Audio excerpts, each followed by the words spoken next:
Bienvenue dans cette nouvelle séance du séminaire d'architecture de la chaire de philosophie à l'hôpital. Donc séance 37 déjà, donc toujours en partenariat avec les hôpitaux Paris-Est, Val-de-Marne, notamment, et avec l'école d'architecture de Belleville. Voilà, donc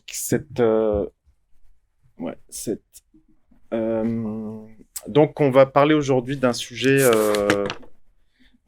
dont on aurait peut-être dû parler depuis longtemps. On aurait dû t'inviter il y a longtemps, parce que c'est un sujet qui est aujourd'hui très très fondamental dans beaucoup de disciplines, dans beaucoup de champs théoriques et pratiques, notamment en architecture, qui est le sujet du vivant, qui prend, vous le savez, beaucoup de place dans un certain nombre de disciplines et d'enjeux contemporains. Et donc, j'ai à mes côtés l'une des meilleures spécialistes pour ce qui est en tout cas de l'architecture, de cette question du vivant. Qu'est-ce que c'est l'architecture si on engage ce virage vers le vivant, ce qui est le cas depuis en 10, 15, 20 ans selon les disciplines. Voilà. Et qu'est-ce que ça peut nous dire à nous qui nous préoccupons de la question du soin, et quelles sont les relations entre soin et vivant, et qu'est-ce que ça peut nous dire à nous de faire ce déplacement vers le vivant. D'où ce titre qui a été choisi par Léa, ce que notre rapport au vivant dans la ville raconte de nos vulnérabilités, parce qu'évidemment, il y a une même prise en compte des vulnérabilités si on s'élargit vers le vivant non humain, ou si on s'élargit vers une partie de la population humaine qui, elle aussi, d'une certaine manière, a été animalisée, déshumanisée. Donc, il y a probablement des parallélismes dans les schémas d'ouverture. Donc, Léa Mosconi est donc architecte, cofondatrice de l'agence Boni Mosconi. Tu as produit beaucoup de travaux sur cette question-là du vivant, notamment ce petit livre qui vient de sortir aux éditions 205, Architecture vivante, architecture des vivants. L'une de tes productions les plus importantes sur ce sujet, c'était sur la question de l'animal. Ça a été une exposition et un livre au pavillon de l'Arsenal qui a juste suivi l'exposition Soutenir sur le soin. Donc ça, c'était en 2022 ou 2023, je crois. Et puis à côté de ça, Léa enseigne à l'école de Belleville. Et puis Léa dirige également la Maison de l'Architecture d'Île-de-France. Pour ceux qui ne connaissent pas, c'est un très beau lieu à côté de la gare de l'Est, un lieu de réflexion, d'exposition sur l'architecture. Voilà, juste avant de revenir sur le sujet de Léa Mosconi ce soir, je voulais juste vous préciser qu'il nous manquait un intervenant dans notre programme. Et voilà, le trou été bouché, puisque la séance du 18 décembre sera l'occasion d'écouter Adrien Lebeau, qui est architecte et chercheur en architecture, qui vient de soutenir sa thèse sous la direction d'Éric Chauvier, que l'on connaît ici parce qu'on l'a reçu il y a 2 ans. Donc une thèse, et qui a également publié un très beau texte aux éditions Alia qui s'appelle Tu cherches quoi? Et donc, il y a une thèse d'architecture sur les lieux de drague périurbains entre garçons, et la manière dont ces lieux-là provoquent aussi des nouveaux rapports à l'espace, au lieu, à l'architecture. Comment il y a des choses en termes de lieux qui s'inventent du fait de la possibilité de créer des espaces pour ces pratiques marginales. Donc ça, ce sera encore une autre type de population mise à la marge et qui invente d'autres formes d'architecture pour exister. Quelques mots très rapides juste pour contextualiser ta présence, mais je vais être très très rapide. C'est juste quelques références sur la question du soin et du vivant. Pourquoi ces deux questions en fait sont quasiment consubstantielles. Il y a deux choses qu'on peut dire pour aller très vite. D'une part, il y a le fait qu'aujourd'hui, on ne peut plus raisonnablement penser le soin sans le penser d'une manière élargie, c'est-à-dire en incluant le soin au vivant. Ça, c'est devenu quelque chose, c'est un virage qui a été engagé quand même de manière assez unanime, en tout cas du point de vue de ceux qui pensent les choses. C'est ce que, par exemple, l'américain Gruzin appelle le Young Human Turn, c'est-à-dire le virage vers le non-humain, l'inclusion du non-humain dans la manière de penser le monde et d'agir sur le monde. Et c'est dans des termes plus institutionnels, ce qu'on entend par One Health, santé planétaire, santé globale, tous ces nouveaux concepts qui pensent le soin du vivant, le soin au vivant, en solidarité avec le soin aux humains, le soin des humains et le soin plus généralement du milieu, de la nature, etc.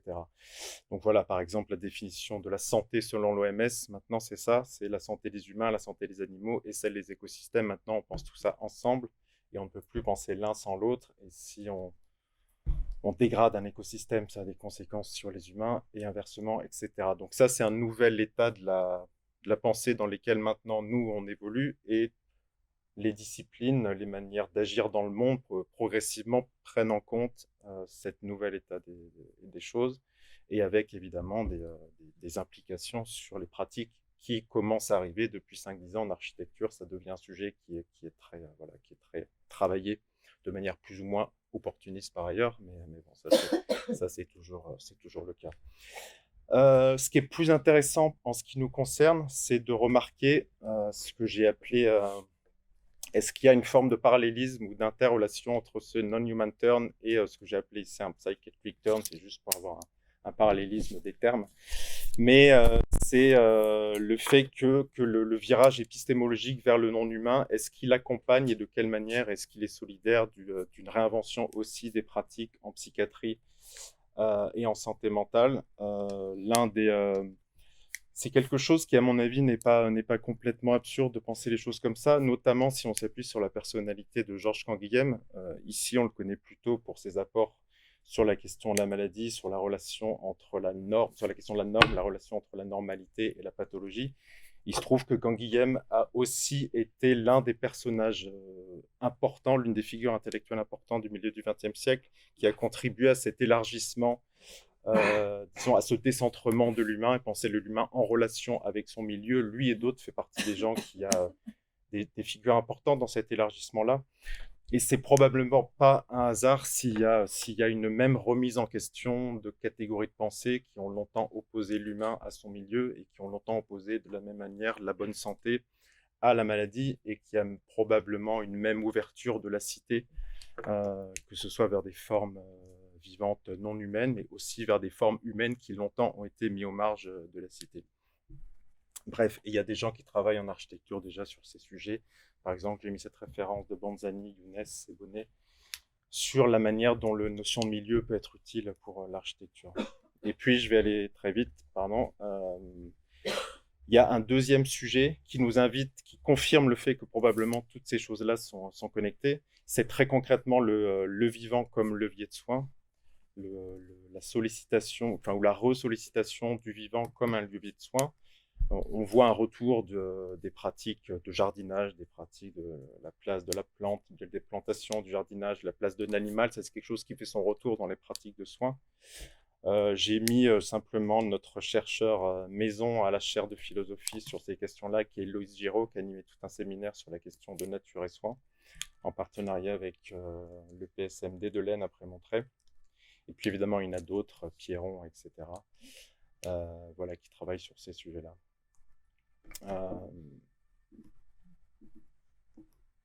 Ça, c'était simplement juste pour illustrer un petit peu cette...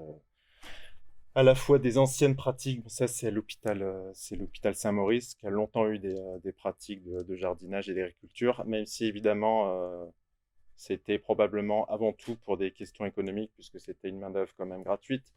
N'empêche qu'il y a aussi des résultats qui ont été produits dans ce genre d'établissement sur l'éventuel bienfait que ça pouvait avoir sur la santé des patients.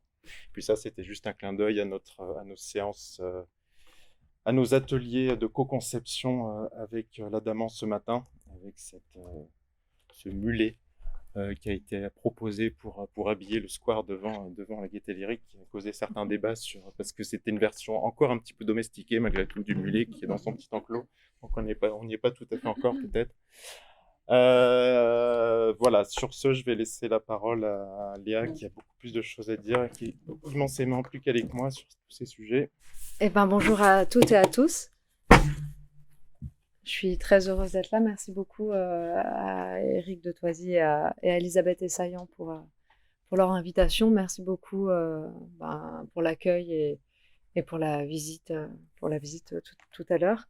Je suis heureuse et puis impressionnée d'être ici. Quand j'ai préparé la présentation, c'est toujours quelque chose... comment, avec quelle image, avec quel imaginaire est-ce qu'on introduit, est-ce qu'on commence la rencontre entre un public et les propos qu'on a à dire. Et en faisant mes petites recherches, je suis tombée sur ce dessin que j'avais envoyé, il me semble, à Eric. Et en fait, ce dessin, il y a 7-8 ans, j'avais écrit un article, je crois que c'était la revue Métropolitique, sur la place du vivant en ville. Et en le relisant, avant de l'envoyer, je m'étais dit qu'en fait, ça abordait la question du vivant en ville que par le prisme de l'écologie et de la biodiversité. Et en fait, ça racontait assez peu des questions d'altérité, les questions, comment dire, d'intranquillité qui peuvent aller avec la question animale. Et mon associé, j'avais fait lire l'article et je lui avais demandé de faire un dessin pour raconter un peu ça.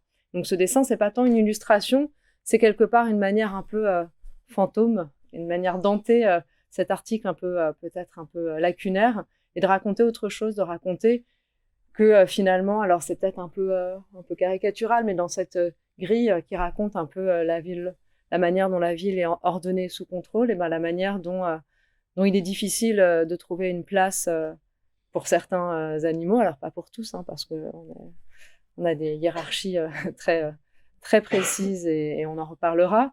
Et donc que c'est pas facile de trouver une place, de faire sa place, mais qu'aussi en faisant sa place, eh bien on vient un peu transgresser la normativité à l'œuvre. Et donc je trouvais que ça racontait assez bien peut-être le fil qu'on va suivre tout au long de cette intervention. Alors, hop, pardon. Cette intervention, cette intervention, en fait, quand j'ai échangé avec Eric et avec Elisabeth, moi, les questions de votre séminaire me sont pas familières, mais il se trouve que j'étais en train de me les poser dans un autre cadre. Pardon. Ah, pardon, désolé. Bah oui, non, c'est moi qui suis bête, pardon. C'est comme ça va? Ou pour l'aplatir, c'est... Ouais, c'est ça. C'est ça? Pardon. Il se trouve que je rendais un dossier pour la Biennale de Venise, pour le commissariat de la Biennale de Venise, avec une autre agence qui s'appelle News House. Et je crois que Myriam Chabani est venue ici, si je ne dis pas de bêtises. J'avais écouté il y a quelques années. Et donc, on était fatigués, beaucoup trop en retard pour faire un dossier convenable. Et puis, on se disait, mais qu'est-ce qu'il y a de commun dans nos trajectoires? Qu'est-ce qu'on pourrait proposer? Et en fait, on s'est rendu compte que une lecture de nos travaux respectifs par cette question de la vulnérabilité, en fait, racontait quelque chose des passerelles qu'il peut y avoir dans nos travaux respectifs. Et donc, au moment où vous m'avez contacté, c'est vrai que je relisais un peu les questions qu'on a voulu aborder. Alors, je vais y revenir rapidement, mais en gros, autour de différentes figures, celle du récit écologiste, celle des animaux, celle du monstre et aujourd'hui celle de l'enfant, pardon. Et ben qu'en fait, on peut se dire qu'on peut les regarder comment dire. Autant j'avais conscience de la dimension politique qui les accompagne, autant c'est vrai que j'avais moins conscience des questions de vulnérabilité qu'on va aborder, dont peuvent être chargées ces différentes figures. Et donc merci de m'avoir fait penser proposer cette lecture-là. Et donc, ce que je vous propose pendant cette intervention, c'est surtout évidemment, c'est ce qui articule cette intervention de s'intéresser à l'animal, mais d'essayer de comprendre aussi comment d'autres populations, on va dire, minorées, marginalisées et autres, quelque part nous renseignent, nous racontent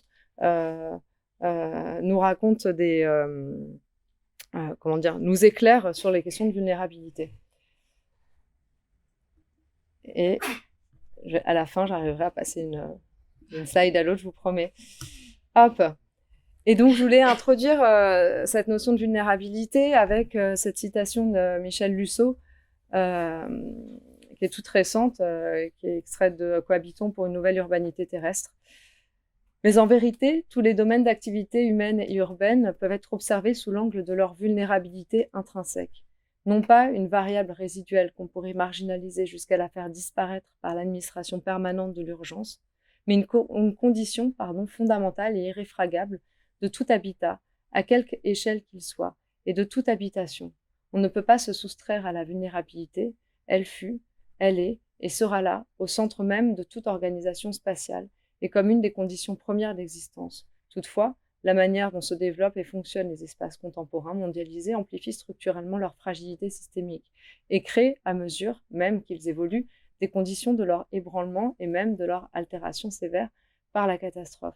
Il me semble que alors peut-être que je fais un parallèle complètement fallacieux, mais que cette citation, elle est intéressante parce que quelque part, on peut la lire en écho avec un autre propos que que je vais sûrement résumer de manière un peu grossière, qui est dans le livre « Nous n'avons jamais été modernes » de Bruno Latour, qui paraît au début des années 90, en 91, où en fait, le philosophe, donc Latour, explique combien, en voulant contrôler, alors il ne parle pas de vulnérabilité, mais ce qui échappe au contrôle des modernes, et notamment des formes d'hybridité, c'est finalement par ce contrôle-là que l'on exacerbe des hybridités qu'on n'arrive plus à contrôler. Et il me semble que c'est ce qui est aussi intéressant dans ce texte, c'est que ça raconte une condition, celle de la vulnérabilité, qui est écrasée par un monde mondialisé, capitaliste et autres, et que par cet écrasement, finalement, on participe à un phénomène d'amplification. Et donc, je trouve aussi que c'est une grille de lecture intéressante. Et donc, je vous propose qu'on commence avec la première figure qui va vous sembler, peut-être, je vais être assez rapide dessus, peut-être enfoncer des portes ouvertes, mais qui me permet d'introduire la deuxième, la figure du récit écologiste. Il y a une douzaine d'années, j'ai commencé une thèse à l'école d'architecture de Paris-Malaquais, dans laquelle je me suis dit, on commençait à parler d'écologie, on était en 2012, en 2012, on commençait à parler d'écologie, et c'est pas tant qu'on commençait à parler d'écologie, c'est que l'écologie commençait à se répandre de manière très uniforme dans toutes les agences d'architecture et à devenir un discours un peu lisse et conformiste. Donc je me suis dit, on va essayer d'interroger ce discours qui est à l'œuvre, comprendre ses racines, comprendre ce qui est en jeu, comprendre comment les différents acteurs mobilisent cette question écologiste et comprendre ce que ça raconte peut-être de la profession et des mouvements qu'elle est en train d'opérer. Parce que peut-être que des architectes dans la salle vont me contredire, et peut-être que c'est une vision un peu caricaturale, mais moi, quand j'ai fait mes études, l'architecture parlait beaucoup à elle-même, pour elle-même. On était dans une discipline assez autonome, où on construisait nos propres outils, on pensait certes à l'habitant, à l'usager, mais en fait, au-delà de ça, on était dans quelque chose d'assez autonome, on était dans une approche très autonomiste. Et puis tout à coup, quand on parle d'écologie, et même quand on en parle en faisant du greenwashing, en récupérant les choses pour certains, et donc ce que tu disais tout à l'heure, on n'est pas naïf quant au mécanisme communicationnel, de marketing à l'œuvre. Et malgré tout à coup, on vient opérer une forme de décentrement. On n'est plus seulement dans un objectif très anthropocentré et très architectural de construire pour les hommes, les femmes, dans un contexte, où la seule donnée est l'espace, l'architecture, la matérialité et autres. Tout à coup, on a introduit autre chose, on a introduit une question d'environnement, de coût écologique de l'environnement, de l'architecture, du milieu sur lequel l'architecture prend place, et on a introduit une sorte de déplacement, alors modeste, mais on a introduit une sorte de déplacement. Ce déplacement, je voulais le raconter avec cette image. Cette image, en fait, c'est une petite maison d'une agence qui s'appelle Lacaton Vassal, qui est au Cap Ferré. Et c'est une maison, c'est une maison qui est sur pilotis, je ne sais pas si on le voit, et qui laisse passer les arbres. Et il se trouve qu'il y a une dizaine d'années, j'ai organisé une exposition à la Maison de l'Architecture où on présentait un ensemble de projets dits écologiques et on présentait cette maison. Et arrive l'architecte qui a fait cette maison, je lui fais visiter l'expo, et on arrive devant la maison, et il me dit, tu vois, cette maison, je pense que j'ai dû mettre la citation, hop, Et j'ai fait plein de fautes d'orthographe, j'en suis rendu compte tout à l'heure. Je suis désolée, j'ai un problème avec l'orthographe. Tu vois, cette maison, c'est une histoire de gentillesse. On a voulu être gentil avec le milieu dans lequel s'inscrit la maison. Être gentil, c'est dire que s'il y a des arbres sur l'emplacement de la maison, on s'arrange pour les garder. Si la dune est là, on est délicat avec elle. Ce que montre assez bien la coupe. Donc moi, j'étais assez émue pour plein de raisons, mais aussi j'étais émue d'entendre un architecte parler de gentillesse. En fait, c'est des choses qui sont assez peu mobilisées habituellement. Hélas, de parler d'une gentillesse qui s'adresse aussi à un milieu. Enfin, voilà. Donc, je fais une visite de l'expo une semaine plus tard à un autre architecte, et puis je raconte un peu avec émotion cette anecdote. Et là, l'architecte me répond: c'est n'importe quoi ton histoire. Si Lacaton et Vassal, s'ils étaient si écologiques que ça, ils auraient coupé les arbres, ils auraient fait leur maison avec les arbres. Alors qu'en fait, ils ont tout un récit sur le milieu, on préserve les arbres, tout ça, mais leurs matériaux, ils viennent d'où? Leurs matériaux, ils viennent d'Allemagne. Donc c'est n'importe quoi ton histoire. Ah, j'étais un peu... j'ai pas su quoi répondre. J'ai pas su quoi répondre, mais ça m'a beaucoup interpellée.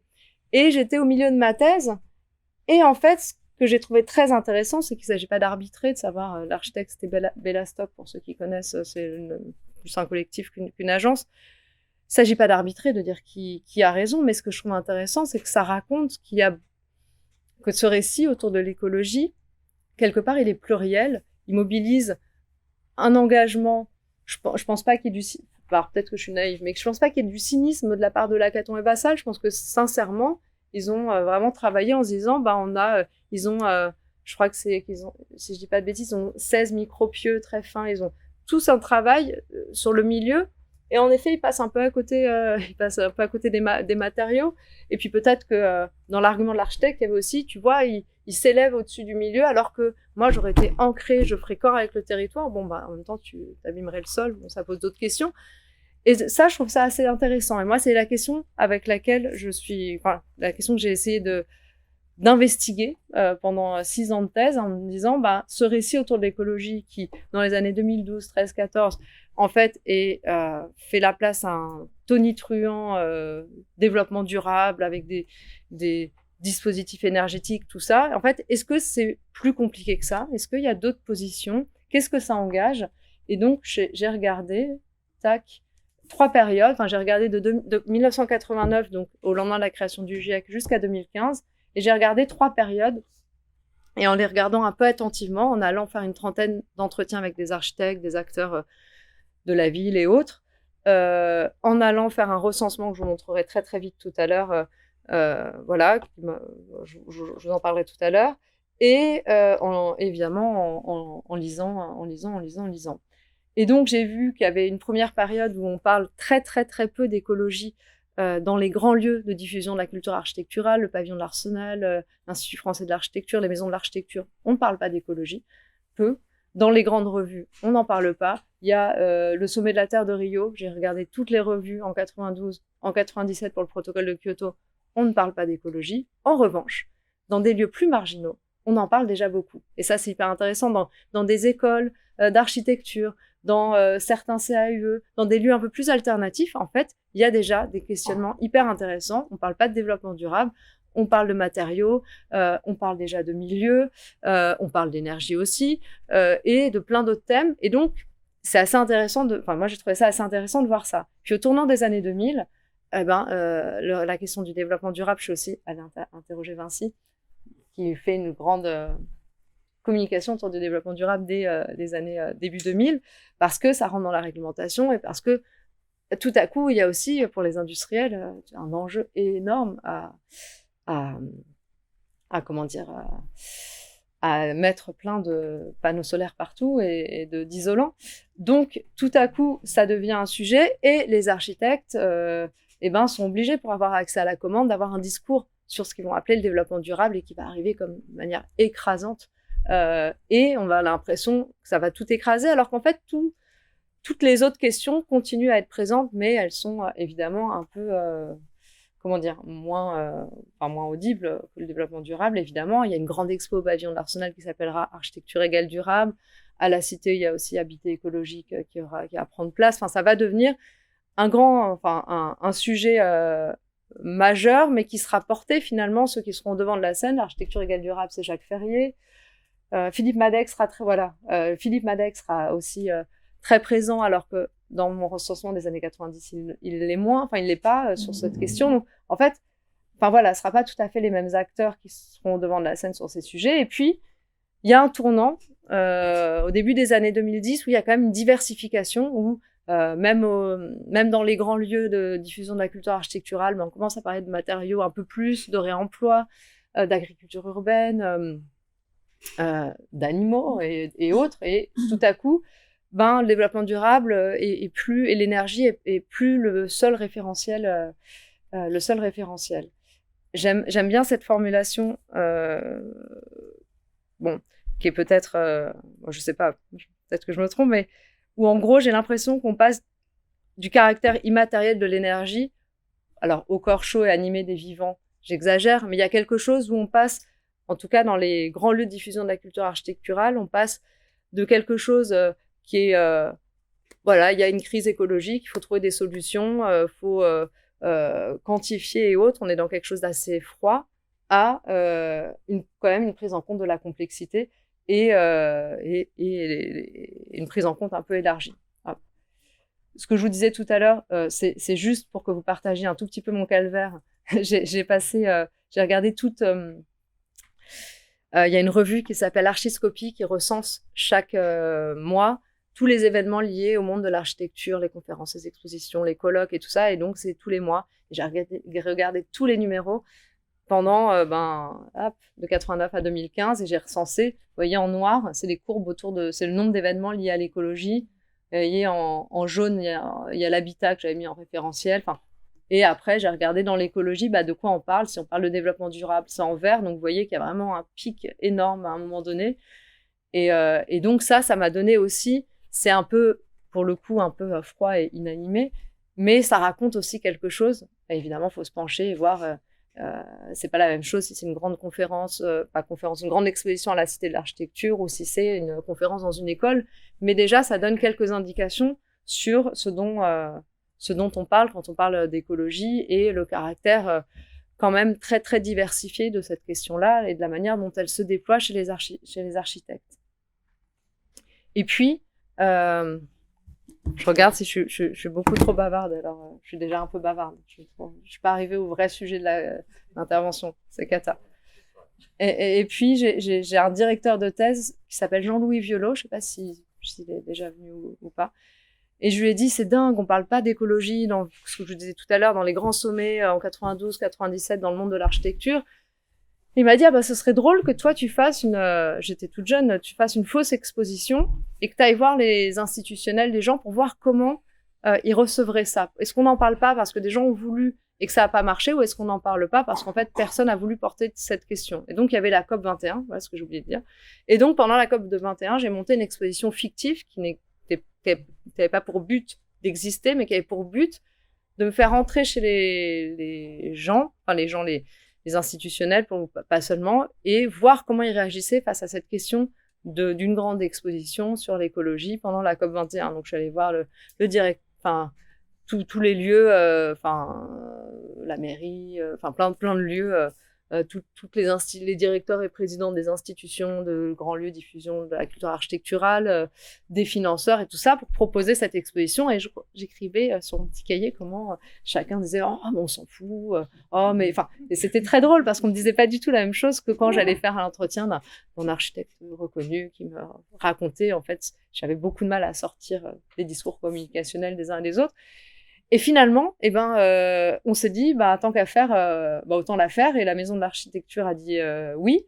Et donc, on s'est dit, deuxième dispositif. Moi, je m'intéressais à l'imaginaire un peu de l'Anthropocène, donc de cette nouvelle période géologique qui serait à l'œuvre. Et du coup, j'ai demandé à 30 architectes de dessiner en cadavresque l'imaginaire architectural et urbain de cette... Et donc, j'ai analysé ça aussi dans ma thèse. Et donc, c'est un autre volet beaucoup moins sérieux, mais qui raconte un peu quelque chose de cet imaginaire qui est déployé à ce moment-là par la thèse de l'Anthropocène, qui, à ce moment-là, quand même, on est dans une forme de basculement où on passe d'une crise écologique qu'on pourrait résoudre avec quelques dispositifs et autres, à une grande période géologique qui nous place dans d'autres modalités d'exercices. Donc voilà, je vous ai mis quelques... Et donc, je leur ai demandé des dessins et je termine avec ça. Je leur ai demandé aussi à chacun, je leur disais 3 images qui ne soient pas liées à votre travail d'architecte, mais qui pour vous représentent l'imaginaire dans lequel on est plongé. Donc c'est très dur pour les architectes de leur demander de ne pas montrer leur projet. Certains ont essayé quand même, m'ont envoyé leur projet, j'ai dit non, non. Et donc là, c'est Xavier Vrona qui m'a envoyé cette image et qui a mis: il ne s'agit pas de cynisme, mais de tenter d'affirmer que l'Anthropocène ne doit pas être compris comme un problème dissocié de la lutte des classes, des problèmes géostratégiques et de l'hyperpuissance du secteur bancaire qui en sont les causes. Les désordres colossaux du monde requièrent une intelligence politique accrue pour laquelle la pensée architecturale saurait être utile, quitte à devoir abandonner la production de beaux bâtiments. L'intelligence propre à la discipline architecturale a montré à maintes reprises au fil de l'histoire sa capacité à être utile sur d'autres objets que la production de bâtis. Je voulais finir avec ça pour la thèse, parce qu'on est un peu loin de pourquoi est-ce que les vivants opèrent une forme de décentrement et nous amènent à regarder et à penser les vulnérabilités. Mais quelque part, ce que l'écologie, malgré toute la dimension communicationnelle, marketing et tout ça, fait à l'architecture, c'est déjà un déplacement, c'est déjà de considérer peut-être un peu autrement la figure de l'architecte, et c'est déjà aussi réfléchir à d'autres modalités d'exercice, ce que évoque Xavier Vrona ici. Alors on passe à la figure de l'animal. Comment dire, quand on a fait cette exposition, quand j'ai fait ce recensement, le terme d'animal vivant avec un S, voire vivant sans S, mais là j'exagère un peu, c'était quasiment absent de tout le relevé, tout le recensement que j'ai pu faire, c'était absent des discours des architectes, c'était quelque chose qui n'existait pas. En 2013, 14, 15, quand je fais ce travail, à la rigueur, on parle de l'agriculture urbaine, mais la question animale, elle est extrêmement peu présente. Et donc, c'est pour ça que je me suis dit que ce serait intéressant de l'investiguer, donc du côté, dans sa dimension écologique, dans la question de biodiversité, qui est quand même, comment dire, bon, voilà, ça me semblait intéressant. Et par ailleurs, Bruno Latour, dont je parlais tout à l'heure, j'avais fait une petite exposition, et j'y reviendrai tout à l'heure, dans laquelle il avait participé, et c'était sur la figure du monstre. Et c'est lui qui m'avait dit, tu sais, il m'avait dit, vous vous intéressez au monstre pour des questions d'altérité, mais en fait, ces questions d'altérité, elles sont exacerbées dans la ville avec les présences animales qui posent des questions d'altérité et de cohabitation extrêmement fortes. Et donc, quand on a commencé à enquêter la question des animaux en ville, et plus précisément des animaux à Paris, ce qui a donné lieu à l'exposition Paris Animal, on s'est dit, et on avait demandé au pavillon de l'Arsenal dès le début, et ils étaient d'accord, qu'en fait, on ne voulait pas seulement travailler sur des enjeux de biodiversité, que pour nous, c'était vraiment important d'avoir les deux volets, la question de biodiversité et d'écologie, et de l'autre côté, la question de cohabitation et d'altérité, et qui nous semblait un peu... que quelque part, parler que de biodiversité, c'était un peu dépolitiser la question et dire juste, on est dans quelque chose de quantitatif, et comment mettre plus de, je sais pas, de trous dans le béton des façades pour accueillir plus voilà, que c'était pas forcément le seul enjeu qui nous semblait intéressant. Et donc, ce que je vous propose, c'est donc de vous présenter cette recherche qu'on a menée, et en m'appuyant particulièrement sur sa dimension historique, parce qu'on s'est dit que cette question-là de nos relations aux bêtes dans la ville, elle avait une histoire longue, et que quelque part, dans cette histoire longue, on pouvait trouver, comment dire, alors des clés, vous allez voir que pas tellement, mais en tout cas, ça nous raconte quelque chose du rapport qu'on a aujourd'hui aux animaux, mais plus qu'aux animaux, à l'animalité, et combien... à l'animalité. Et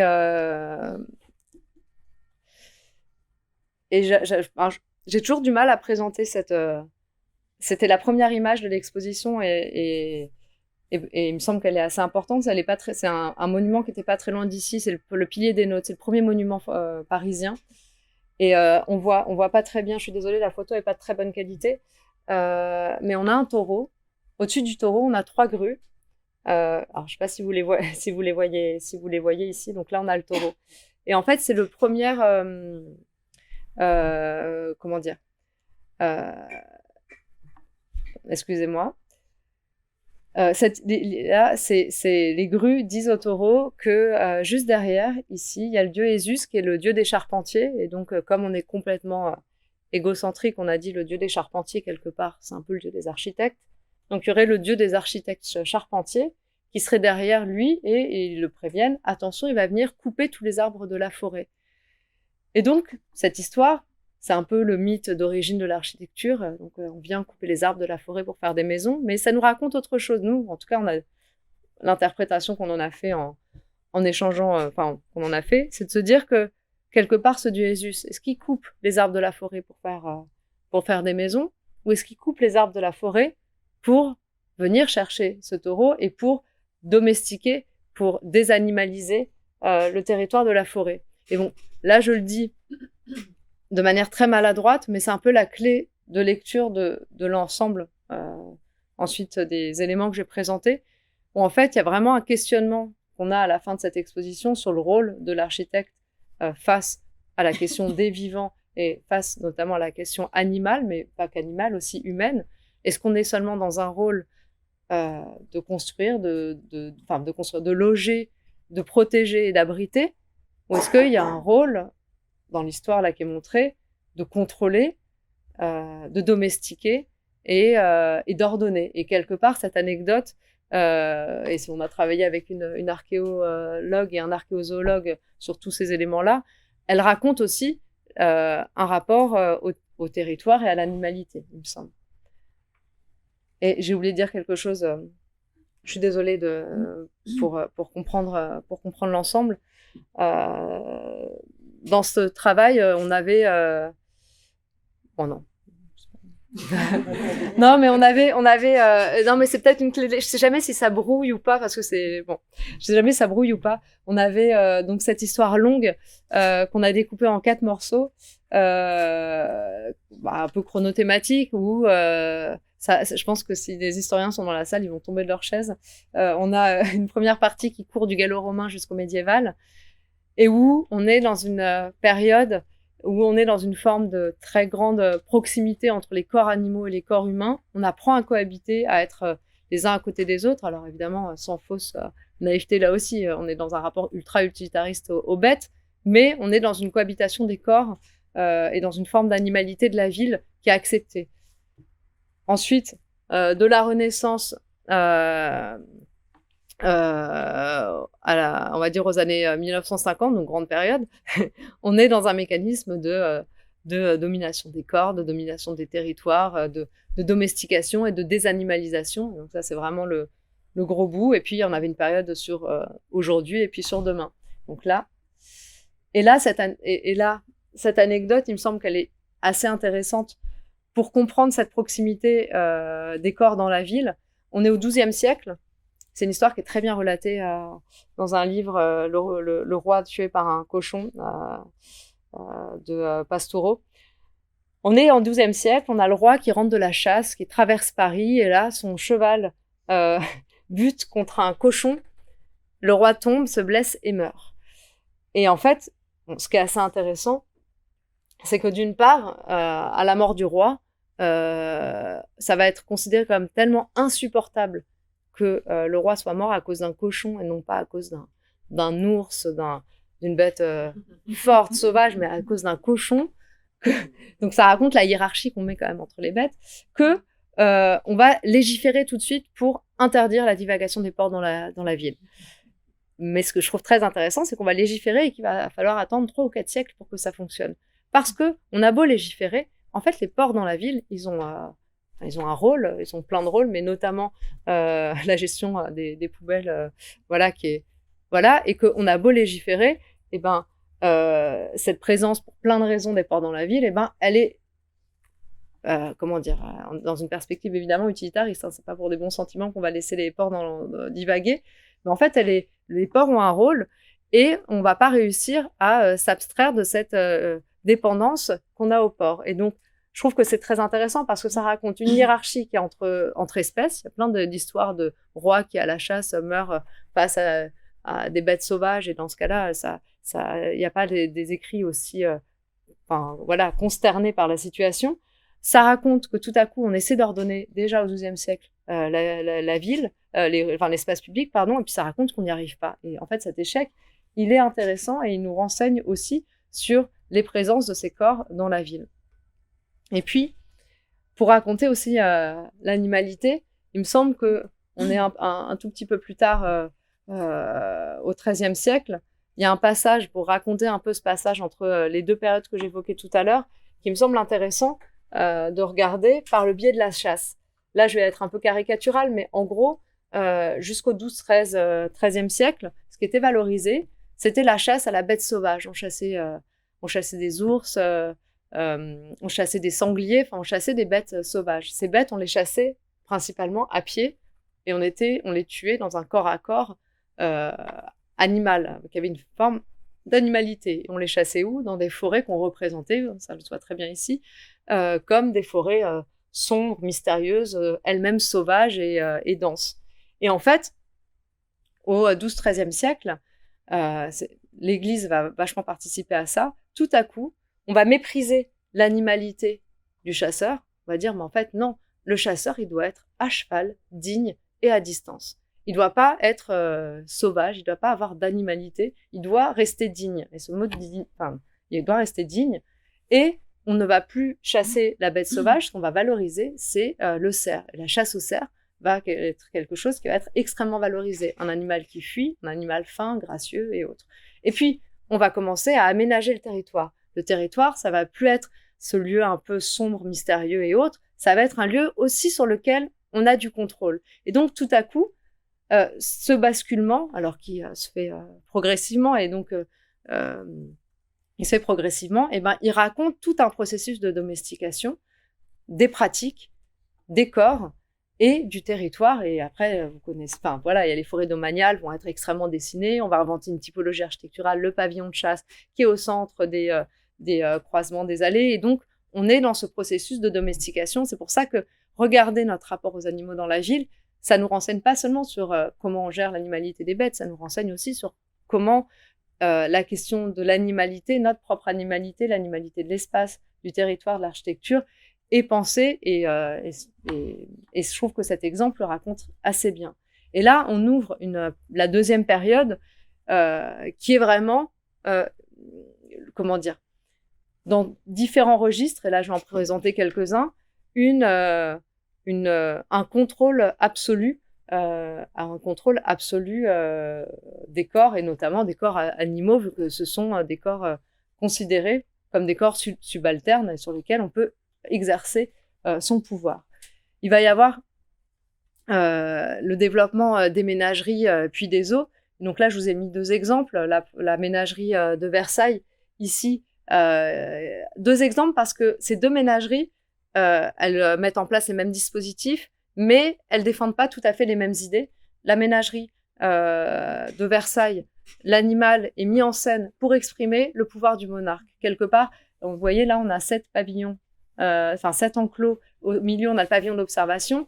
Et les bêtes qui sont là, sont des bêtes les plus exotiques possibles. Elles racontent deux choses. Soit la capacité du monarque à aller coloniser des terres et des peuples lointains, et donc ça montre ce pouvoir-là, ou la capacité du monarque à se faire offrir par des grands autres monarques des bêtes les plus exotiques possibles. Et donc, il y a vraiment ce rapport, le corps de la bête raconte, plus la bête sera excentrique et inconnue, plus ça racontera le pouvoir du monarque. Donc on est vraiment dans l'animal est un objet qui représente le pouvoir. Juste à côté, donc on est juste après la Révolution française, il y a Bernardin de Saint-Pierre qui va défendre le projet au Jardin des Plantes d'une ménagerie. Et donc lui, on est dans des positions très différentes. Lui, il va argumenter l'ouverture de la ménagerie pour deux raisons. D'une part, il va dire il y a des animaux en déshérence dans l'ancienne ménagerie de Versailles, il faut les accueillir, tout ça. Et il va dire il y a dans l'espace public, à Paris, dans la ville, des animaux qui sont là comme ça dans l'espace public, avec les montreurs d'ours, avec les forains et autres. Et ces pratiques dans la ville, quelque part, elles sont dégradantes tant pour les animaux que pour l'espace public. Et derrière ça, il y a aussi la volonté de Alors, je veux pas avoir l'air psychorigide avec ça, mais il y a quand même aussi la volonté de venir un peu domestiquer l'espace public en retirant ce qu'on considère comme être des pratiques qui ne conviennent pas à la bonne moralité de l'espace public. Et donc, il y a l'idée de venir rassembler ces animaux et de se dire, il y a une phrase, et j'aurais dû la noter, je suis désolée, de Bernardin de Saint-Pierre qui dit au contact de l'homme, ils oublieront pas leur sauvagerie, mais je sais plus le mot, mais qui raconte qu'il y a vraiment l'idée de, voilà, on va réussir à pacifier et domestiquer l'espace public, mais aussi à domestiquer les bêtes et la ménagerie. Après, dans les dispositifs qui sont mis en place, évidemment, il y a cette idée de classification du vivant, de mise en scène du corps animal et de montrer que même l'animal, sauvage et exotique, et ben on arrive à avoir un contrôle sur lui à tel point qu'on peut être à une trentaine de centimètres du lion sans craindre pour sa vie. Et donc, après, il y a des dispositifs architecturaux qui sont mis en place, alors qui sont plus tout à fait les mêmes que ceux vous pouvez voir aux zoos de Vincennes. Il y a toujours 2 systèmes de grilles. Il y a beaucoup de grilles, ce qui n'est moins le cas dans les zoos. Mais bon, est-ce que ça change grand-chose? Ça, c'est une autre question. Et donc là, on va arriver au 19e siècle, qui pour moi est vraiment... Enfin, si je pouvais faire une deuxième thèse, je pense que je ferais une thèse sur le rapport aux animaux au 19e siècle et à l'animalité plus largement, parce que tout à coup, on est dans une grande accélération de domestication et de contrôle des corps. Et là, il y a un exemple qui est assez incroyable. Alors, j'ai voulu faire simple et mettre qu'une image à chaque fois, mais bon. Là, en gros, on est en 1908, pas sur cette photo, mais dans l'histoire qui raconte cette photo, on est en 1908, et en 1908, à Paris, il y a 128 tueries. Les tueries, c'est les ancêtres des abattoirs. Et donc, dans le tissu dense de la ville, il y a 128 tueries qui sont en général dans les arrière-cours des bouchers, et donc les animaux sont tués donc chez les bouchers généralement, au milieu dans le tissu urbain. Donc, vous imaginez, il y a des animaux parfois qu'on n'arrive pas à tuer et qui s'échappent, occasionnant des accidents. Il y a le sang qui coule. Enfin, il y a quelque chose. Mais en fait, moi, quand on a fait ce travail, on allait interroger plein de chercheurs, les archéologues, les historiens et autres, nous disaient, en fait, il y a toujours eu cette dureté, cette animalité et cette proximité avec la mort en général et la mort animale là en particulier. Il y a toujours une proximité assez forte, et donc cette proximité, en tout cas, en 1908, elle est considérée par Napoléon comme étant pas du tout raccord avec l'image de la ville de Paris industrielle, voilà, qui le défend. Et puis la ville est de plus en plus dense, il y a de plus en plus d'habitants, et donc il décide de fermer toutes les tueries et d'ouvrir 5 grands abattoirs autour de Paris. Donc il va y avoir 5 grands abattoirs, et donc dans ces abattoirs, on est déjà dans une forme d'industrialisation de la mort. On est plus d'animaux qui s'échappent. Là, tout le monde est bien rangé. Il y a l'eau courante. On est dans des dispositifs beaucoup plus efficaces et autres. Sauf que, la ville s'étend, et ces abattoirs qui étaient un peu à la périphérie, il y en a à Montmartre, à Convention, à Villejuif.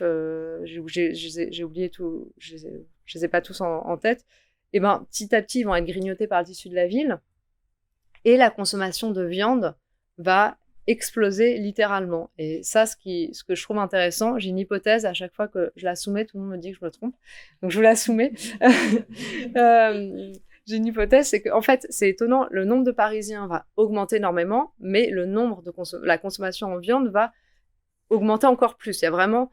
Et moi, je me suis posé la question, mais je me trompe peut-être. Je me suis dit, est-ce que le fait de ne plus être confronté à ce que ça implique de manger de la viande, est-ce que quelque part, cette abstraction qui est faite, elle nous... Alors, je sais que par ailleurs, il y a aussi toute une dimension même sociale de dire qu'il faut que tout Parisien, tous et toutes aient accès à plus de viande. Enfin, il y a cet enjeu-là. Mais je me demande quand même si cette question de l'éloignement de la mise à mort, si ça joue pas un rôle. Tout ça, malgré tout, en tout cas, ces abattoirs vont être obsolètes au bout de 30-40 ans, et on va faire les grands abattoirs généraux de la Villette. Et puis là, on va être dans des échelles, il n'y aura plus que 7 abattoirs, avec la gare marché bestiaux qui amène les bêtes, avec une efficacité redoutable, avec le marché aux bestiaux, et on est dans une industrialisation de la mise à mort des bêtes et un contrôle absolu sur leur corps. Et dans ce contrôle absolu, il y a un pendant, il y a un animal qui refuse, qui conteste, c'est le rat. Et ça, je trouve ça assez formidable.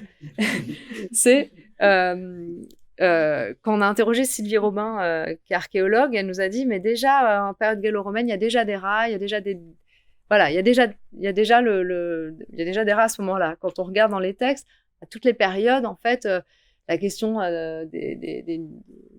de ce qu'on appelle l'animal indésirable et tout ça, elle se pose avec les rats. Et imaginez un peu dans la ville presque haussmannienne où tout est sous contrôle, les rats, ça leur pose question. Et dans cette ville où tout est sous contrôle, dans cette ville hygiéniste, on va inventer le plus grand dispositif hygiéniste de Paris à ce moment-là, c'est les égouts. Les égouts, dans la deuxième partie du 19e siècle. J'ai oublié le nom, j'aurais dû le noter, je pensais que je me souvenais bien de tout, j'ai relu et là non, je suis désolée. Alphand. Merci beaucoup. Et donc Alphand crée les égouts, donc super. Et sauf qu'en fait, il crée un territoire génial pour les rats et donc ça démultiplie la présence des rats. Donc avec ce dispositif hygiéniste, on développe les rats. Donc, on va embaucher des chasseurs de rats, ça marche pas, et donc, ils vont dire, le préfet de Paris va dire, écoutez, pour chaque rat, que de rats rapportés, vous aurez 2 euros. 2 francs, pardon. 2 euros, là, je suis fatiguée. 2 francs. Eh ben, ils vont se rendre compte que des Parisiens font des élevages de rats pour se faire de l'argent, quoi, pour se faire des sous-sous. Et donc, ça ne marche pas. Et donc, je trouve ça incroyable que dans ce siècle extrêmement, autoritaire, et ben, que finalement, le rat résiste. Je dis ça, mais je fais pas la maligne quand je croise un rat. Donc, voilà. Et puis, contrôle des corps, mais ça, voilà, Paris, à la fin du 19e siècle, c'est la ville aux 80 000 chevaux. Et c'est un paradoxe que je trouve extrêmement intéressant, c'est de se dire que on est dans un moment où on veut extraire toute forme d'animalité de la ville, sauf que, comme on n'a quand même pas encore inventé le moteur à combustion et on n'a pas non plus encore inventé la réfrigération et la pasteurisation, on est quand même un peu dépendant de l'énergie des bêtes pour le transport des hommes et du matériel et de la présence à proximité des bêtes parce qu'on ne peut pas... le transport de certaines denrées, du lait et autres, comme on n'a pas encore certains. Donc, on est obligé quand même d'avoir une proximité avec ces bêtes, sauf que, évidemment, l'animal et notamment les chevaux sont considérés quasiment comme des machines, à tel point que c'est le moment où la SPA va être créée, notamment suite à certaines plaintes de comportements très durs de chevaux qui vont être battus dans l'espace public et autres. Et donc, avec cette machinisation de l'animal, arrivent aussi des premières préoccupations sur la santé des animaux. Vous vouliez... La SPA a été fondée sur l'argument qu'il fallait manger de la viande de cheval. Ah oui, c'est vrai, ça je savais pas. C'était l'argument fondateur de la SPA pour protéger les chevaux en fin de vie, pour qu'on les emmène à l'abattoir, qu'on leur donne une faim décente et qu'on mange leur viande. Donc la publicité de la réclame de la consommation de la viande de cheval a été l'argument décisif pour la fondation de la SPA. Super intéressant. Parce qu'on abattait les chevaux dans la rue, comme vous le disiez, que c'était un spectacle horrible pour les gens qui prenaient les transports en commun, qui étaient des calèches tirées par plusieurs chevaux. Et la bonne société a décidé que pour protéger ces animaux d'une faim horrible et surtout visible, il fallait développer le commerce de la viande de cheval. Comme ça, on les amenait à un âge mature sans les pousser à bout. Et on les emmenait au pré pour quelques semaines et puis on les abattait et on les mangeait. D'accord. Donc ils ont rejoint le cortège des animaux comestibles. D'accord, je ne savais pas du tout. C'est hyper intéressant. Et c'est comme j'avais lu que on met dans la loi le fait de ne pas pouvoir frapper son animal dans l'espace public, on n'arrive pas à le faire passer sur l'espace domestique. Et ça, je trouve ça assez intéressant. Ça veut dire que ce qui est en jeu, c'est pas tant la santé des animaux. Ce qui est en jeu, c'est en effet la domestication. Exactement. Et hop. je vais peut-être un peu accélérer, mais j'évoquais tout à l'heure les élevages et cette image, elle me semble très bien raconter ça. On a à la fois des élevages très sommaires à Paris, alors que la ville se développe. Et alors aujourd'hui, bond temporel incroyable, qu'en est-il de notre rapport aux animaux, alors que finalement, à partir là je caricature un peu parce que c'est pas tout à fait ça, mais très vite au XXe siècle, on aura beaucoup moins besoin de ces présences animales, notamment des chevaux dans la ville. Et donc, finalement, on se retrouve dans un XXe siècle et aujourd'hui, et même aujourd'hui, à être dans des discours beaucoup plus doux sur les animaux. Et pourtant, on est beaucoup moins confronté à leur corps. Et j'ai mis cette image parce que c'est un paradoxe et peut-être pour ouvrir aussi plusieurs discussions, là, c'est ce que j'aimerais faire, où là, c'est la ferme du Bonheur qui est à Nanterre et qui propose notamment des transhumances. Et donc, nous, quand on a commencé à travailler, notamment pour le livre, avec une géographe qui a fait tout un travail sur les transhumances à Paris, à Nantes et à Toulouse, en fait, avec la transhumance, il y a l'idée de se dire le corps des bêtes qui est différent des nôtres, qui nous amène aussi à transgresser une forme de normativité de la ville, en fait, en voyant tout à coup comment un corps différent du nôtre appréhende la ville, on se rend compte aussi de combien la ville est standardisée pour un stéréotype de corps et que si on n'est pas exactement dans ce profil-là, quelque part, on est exclu, qu'on soit... et notamment encore plus quand on est une bête. Et donc, il y a l'idée de se dire on remet une forme de lien avec le corps de l'animal. Donc ça, c'est un discours. D'autres philosophes disent, mais en fait, non, les transhumances, c'est le spectacle d'une domination humaine sur les corps des animaux, parce qu'en fait, on est forcément dans un rapport asymétrique au corps des bêtes. Je ne sais pas, un peu comme tout à l'heure avec l'hécatombe vassale, il ne s'agit pas d'arbitrer aujourd'hui, mais d'avoir en tête que, en tout cas dans d'autres champs, en tout cas moi que le mien, que l'architecture, il y a un peu cette question sur les présences animales. Est-ce que tout rapport, on est face à les vivants, on est dans des rapports compliqués de comment dire, comment le formuler. On est dans des rapports qui sont difficilement symétriques. Et du coup, comment est-ce qu'on construit, on abrite, on fait avec des communautés avec lesquelles on a une difficulté à... J'arrive pas à le formuler intelligemment. Je suis désolée. Je sais pas si vous voyez ce que je veux dire ou si je suis pas claire du tout. Ah, je suis pas claire du tout. Ah, zut. Je vais prendre un exemple. Comme ça, comme je suis hyper en retard, ça me permettra de pas dire ma dernière partie. J'ai monté un studio de projet sur la question de l'enfance. L'enfance, donc avec les étudiants, on travaille sur pas que sur les écoles, sur les lieux pour l'enfance, en disant l'enfance et l'adolescence, quelque part, c'est une population minorisée, c'est une population sur laquelle s'exerce un pouvoir d'adulte parfois de manière démesurée. C'est une population qui a des corps différents des nôtres et la ville quand même est quand même faite principalement pas pour leur corps.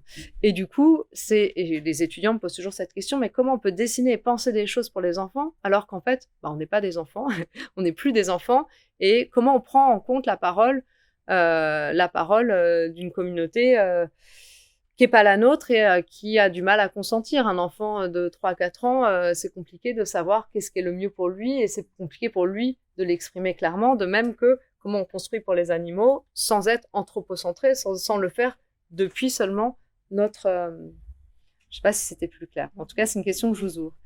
Et on était assez consternés avec mon associé de se dire que quand on présentait l'exposition, quand arrivait ce moment qui raconte... c'est une série de photos qui a été réalisée par Aurélie Squarneck au centre vétérinaire de Maison-Alfort, qui raconte les gestes que font les soignants quand ils recueillent des animaux, donc pas des animaux domestiques, des animaux sauvages qui sont recueillis.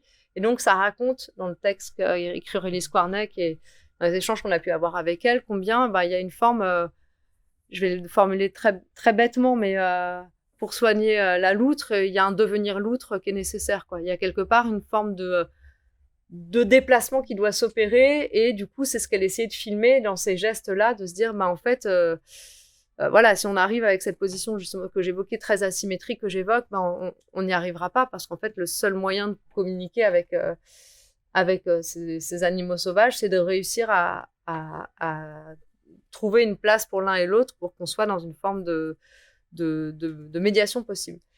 Et en fait, on était consternés parce qu'on se disait c'est le premier moment de l'exposition et donc là, on est quand même quasiment à la fin où on est dans un rapport qui ne soit pas un rapport utilitariste de domination, d'exploitation ou autre. Et donc, en fait, c'est pour ça que je disais tout à l'heure, je trouve que c'est intéressant de comprendre dans quel héritage on s'inscrit parce qu'en fait, aujourd'hui encore, dans notre rapport aux bêtes, dans notre rapport à l'espace public, s'il n'est pas complètement aseptisé, ordonné et autres, je pense qu'on hérite dans notre regard sur les choses de ces mécanismes-là.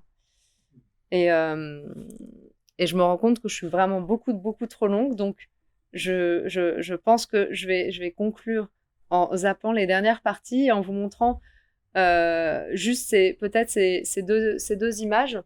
Ces deux images, en fait, on a demandé à Vinci, encore Vinci, dis donc, en fait, on a demandé à Vinci Autoroute, en fait, vous voyez ces cartes, c'est des gravures qu'on a réalisées, elles sont beaucoup trop petites, je suis désolée, c'est des gravures où on a travaillé avec des écologues et des naturalistes sur les présences de certaines populations animales à l'échelle du grand territoire parisien.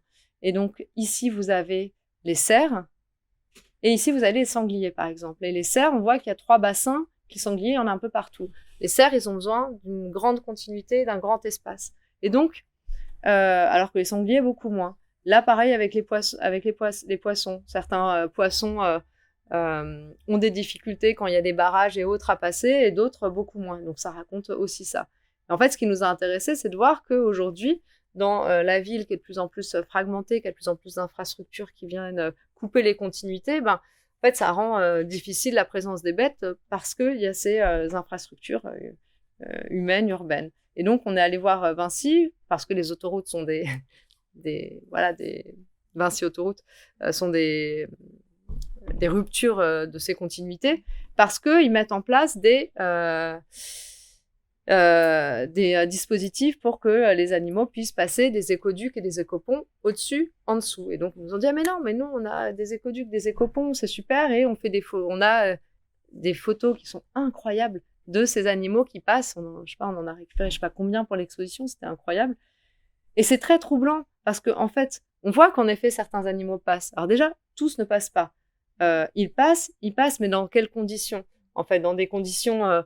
Oui, en effet, il y a un passage, mais dans quelles conditions ? Pareil pour les passes à poissons, on a récupéré les écrans des endroits où les poissons passent, donc on les voit, en plus c'est des vidéos, on voit la difficulté que c'est, et il me semble, et je rejoins avec le développement durable tout à l'heure, que ça nous raconte aussi beaucoup du positionnement qu'il y a à avoir face aux enjeux qui sont face à nous. Pareil, si on revient à la présentation au début de ma présentation, avec tout à coup l'écologie qui arrive, on peut se dire c'est juste une question réglementaire, quelques ajustements, et on continue comme on faisait jusqu'ici. Pareil, là, la présence de comment on cohabite avec ces autres que nous, on peut se dire on a besoin d'avoir des autoroutes, des infrastructures, des choses, et on va mettre quelques dispositifs, et puis la plupart passeront, et puis voilà. C'est un modèle. On peut se dire aussi que ces présences animales-là nous engagent peut-être à repenser de manière un peu plus profonde la manière dont on s'installe sur le territoire, et dont même le rapport qu'on a au territoire, au sol, et la considération qu'on a pour ces autres espèces qui, en plus, toutes ne passent pas, et celles qui passent dans des conditions difficiles. Je vous propose d'arrêter peut-être là-dessus pour qu'on puisse échanger. Je ne sais pas ce que tu en penses. Qu'est-ce que vous en pensez ? Qu'est-ce que vous voulez qu'on échange peut-être sur les points que... J'ai juste un truc que je voulais vous soumettre. Voilà, je l'ai mis là. C'est juste une autre chose, mais qui est plus architecturale, mais bon. J'étais troublée, je ne l'ai pas mis ici, j'étais troublée. On avait une carte qu'on avait fait comme celle-ci, diagnostic qu'on avait fait avec les présences de moineaux, des populations de moineaux, en 2003 et 2017. On se rend compte qu'entre 2003 et 2017, il y a 72% des populations de moineaux à Paris qui disparaissent. C'est quand même pas rien, 72%. Donc nous, on dit, ah bah, zut alors, qu'est-ce qui s'est passé?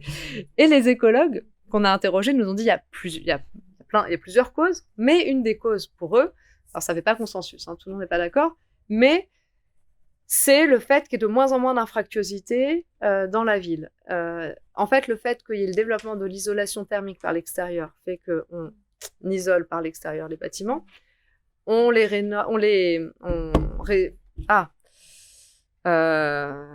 nettoie de plus en plus les façades et autres, mais aussi, surtout à Paris avec l'image de la ville, tout ça, mais aussi, il y a vraiment dans la réglementation énergétique la nécessité de rénover par l'extérieur. Et donc, quand on fait un nouveau bâtiment, on a la façade, et puis on met l'isolant à l'extérieur, et donc ça fait une façade lisse. Et donc, la façade est lisse, et donc, il n'y a plus des petites cavités, des petites infractuosités où les insectes ou les oiseaux peuvent nicher.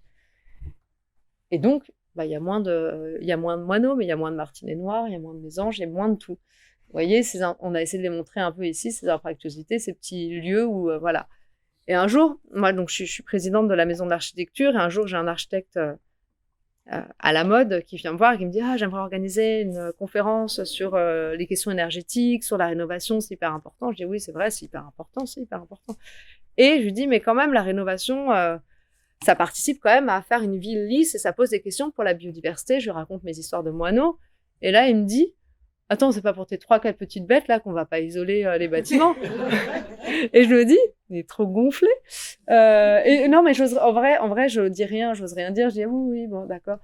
Et en fait, ça raconte quelque chose. On se dit que oui, c'est des choses sérieuses en fait, isoler le bâtiment. En fait, on veut pas dépenser trop d'argent, trop d'énergie, et c'est sérieux. Et c'est vrai, je dis pas que c'est pas sérieux.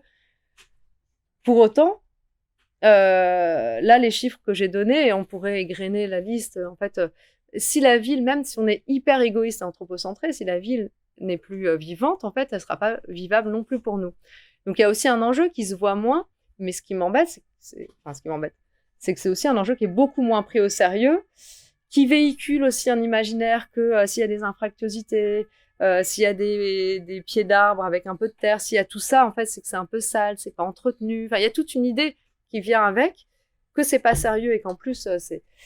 Et en fait, je ne dis pas qu'il faut plus isoler par l'extérieur, mais ça amène, il me semble, une forme de complexité dans les choix qu'on doit faire, et que, en revanche, prendre de manière un peu radicale que l'énergie, ou prendre que le vivant, ce serait pas plus malin d'ailleurs non plus, il me semble que c'est dommage et qu'il y a une complexité d'enjeux à appréhender. Et donc, je vous soumets la question.